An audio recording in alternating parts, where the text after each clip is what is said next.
Hey everyone, welcome back. In this video, I'll show you how to download and install PhpStorm on your PC or laptop running Windows.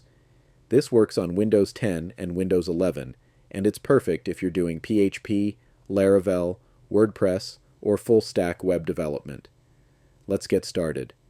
First, open any web browser. I'm using Chrome, but Brave, Edge, or Firefox will work just fine. In the search bar, type Download PhpStorm, then press Enter. From the search results, click on the official JetBrains website. I've also included the direct download link in the video description. Once you're on the PhpStorm download page, make sure Windows is selected as your operating system. Then click the Download button. Save the installer file to your PC. The download time may vary depending on your internet speed. When the download is complete, open your Downloads folder and double-click the PhpStorm installer file. If Windows shows a security prompt, click Yes to allow the installation. The Setup wizard will open. Click Next. Choose your installation folder, then click Next again. Follow the on-screen instructions.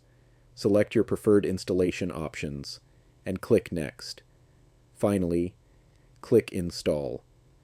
Wait for the installation to finish. This may take a few moments.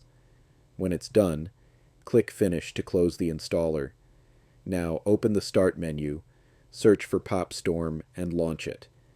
When PhpStorm opens for the first time, accept the user agreement and click Continue. Next, you'll be asked to activate the software. If you already have a license or subscription, choose Activate Code and sign in. Otherwise, select Start Free Trial to begin using PhpStorm for free.